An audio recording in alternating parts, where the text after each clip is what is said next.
So the first is that investment in India is highly taxed. दोस्तों, क्या आपको पता है कि पिछले कुछ दिनों में आपकी जेब से जुड़े बहुत बड़े फैसले संसद यानी पार्लियामेंट में डिस्कस हुए हैं। राघव चड्ढा ने संसद में कुछ ऐसे पॉइंट रखे जो सुनने में बहुत सही लगते हैं, लेकिन उनमें कुछ अधूरी सच्चाइयां भी हैं।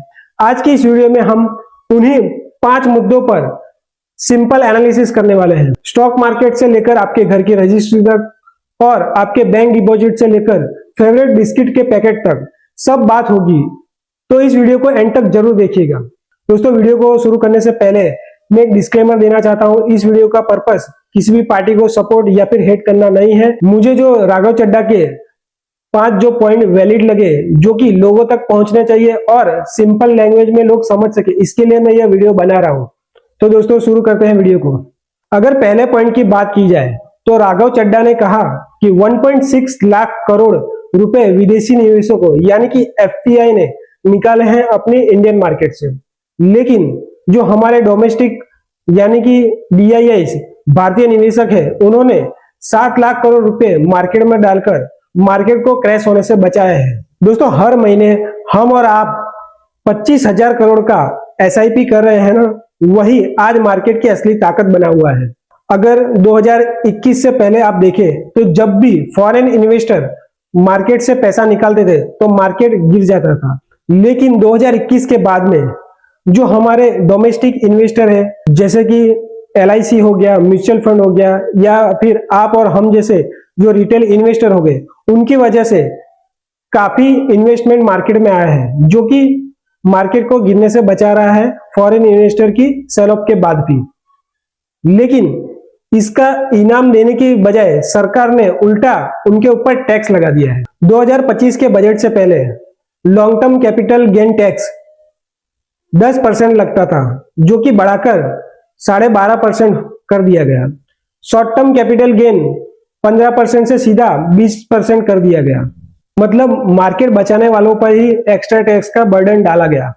इसी बात को कंटिन्यू करते हुए राघव चड्ढा ने पार्लियामेंट में कहा कि जो भी ये टैक्स आपने एडिशनल बढ़ा है, इसे कम कीजिए, जिससे कि बर्डन जो डोमेस्टिक इन्वेस्टर है उन पर कम हो सके और उन्हें और ज्यादा इन्वेस्टमेंट करने का प्रोत्साहन मिल सके। अब आते हैं सबसे दर्दनाक और दूसरे पॉइंट पर, इंडेक्सेशन बेनिफिट का खत्म होना। इसे एक सिंपल एग्जांपल से समझते हैं।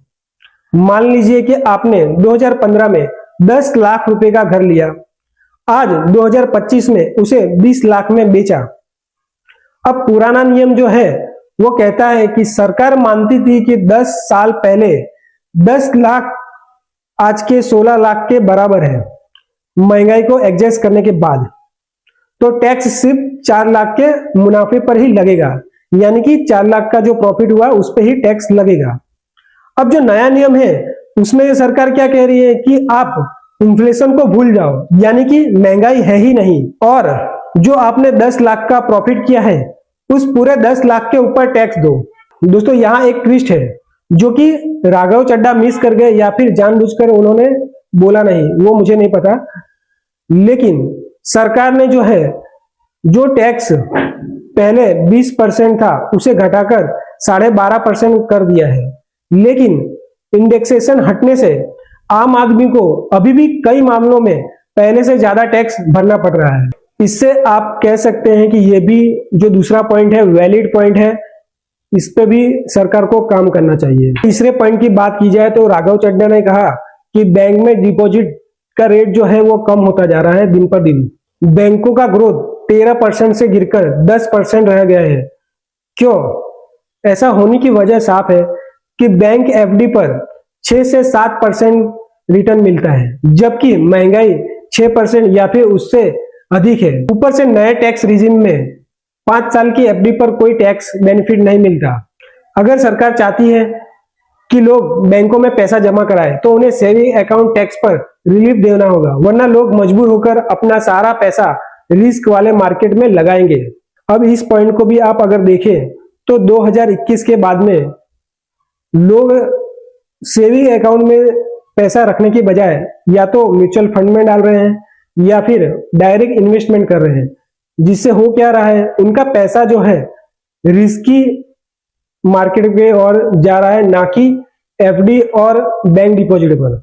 अब चौथा पॉइंट जो कि आपके लिए बहुत ही जरूरी है, राघव चड्ढा ने कहा कि जीएसटी 2.0 जो सरकार लाई, जिसमें कि जीएसटी के रेट घटाए गए, उसका डायरेक्ट बेनिफिट जो कि कंज्यूमर को होना चाहिए वो हुआ ही नहीं, और उसका बेनिफिट जो बिजनेसमैन और कंपनियां ले गई हैं। इसे एक एग्जांपल के साथ में समझते हैं।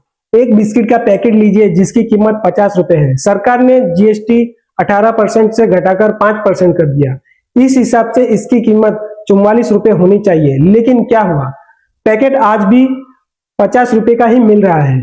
कंपनी ने वो टैक्स का पैसा पूरा खा लिया और दाम नहीं घटाया। सवाल होगा कि इसके ऊपर कोई रूल या फिर रेगुलेशन नहीं है हमारे देश में। तो दोस्तों मैं आपको बताना चाहता हूं कि 2022 से पहले एंटी प्रॉफिटियरिंग नियम था, जो कि 171 सेक्शन है। इस सेक्शन के अनुसार फ्यूचर में कभी भी सरकार अगर जीएसटी की दर कम करती है तो कंपनी को अपने प्रोडक्ट के दाम भी घटाने होंगे। लेकिन यहां भी ट्विस्ट है, 2022 में पहले ही सरकार ने यह सेक्शन हटा दिया, जिससे अब सरकार भी उन लोगों को कुछ नहीं कह सकती। अब यहां पर लोगों को लग सकता है कि कहीं सरकार और बिजनेसेस की मिलीभगत तो नहीं है ये सब। जिन भी लोगों को ऐसा लगता है तो कमेंट में जरूर लिखिएगा। दोस्तों मैं इस बात को अच्छी तरह से समझ सकता हूं। एक हफ्ते पहले मेरे एक फ्रेंड का फोन आया, XYZ गाड़ी लेनी है, लेकिन अगर उसने 31 दिसंबर से पहले बुक नहीं कराया है तो नेक्स्ट ईयर में जो भी व्हीकल्स है उनके प्राइस बढ़ रहे हैं। जब जीएसटी 2.0 का अनाउंसमेंट हुआ था तब प्राइस घटाए थे, लेकिन अब फिर से वो बढ़ाने जा रहे हैं, जिससे जो भी जीएसटी का बेनिफिट कंज्यूमर को मिलना चाहिए था वो अब नहीं मिल रहा है। यही पॉइंट राघव चड्ढा ने डिस्कस किया था पार्लियामेंट में, जो कि बहुत ही वैलिड पॉइंट है। इस पर सरकार को कोई एक्शन जरूर लेना चाहिए। लास्ट और पांचवा पॉइंट, टोकनाइजेशन। राघव चड्ढा ने कहा कि बड़ी प्रॉपर्टी जैसे कि मॉल या फिर टावर के डिजिटल टोकन बनने चाहिए। इसका मतलब क्या होता है? इसका मतलब यह है कि अगर कोई प्रॉपर्टी 10 करोड़ की है तो आप उसमें 10,000 रुपए का एक डिजिटल टोकन खरीदकर उसके हिस्सेदार बन सकते हैं। वैसे तो यह काम अभी रीट्स यानी कि रियल स्टेट इन्वेस्टमेंट ट्रस्ट कर रही है, जहां आप 500 रुपए से निवेश शुरू कर सकते हैं, लेकिन टोकनाइजेशन के लिए हमें बहुत बड़े कानून और सेबी के रेगुलेशन की जरूरत है, जो अभी पूरी तरह से तैयार नहीं है। तो ये था राघव चड्ढा के पॉइंट्स का पूरा सच। कुछ बातें बिल्कुल सही है और कुछ थोड़ा और स्पष्टीकरण की जरूरत है। आपको क्या लगता है, क्या सरकार को इंडेक्सेशन बेनिफिट वापस लाना चाहिए? कमेंट करके जरूर बताइएगा। वीडियो पसंद आया तो लाइक कीजिएगा, दोस्तों के साथ शेयर कीजिएगा। मिलते हैं नेक्स्ट वीडियो में, तब तक के लिए जय हिंद।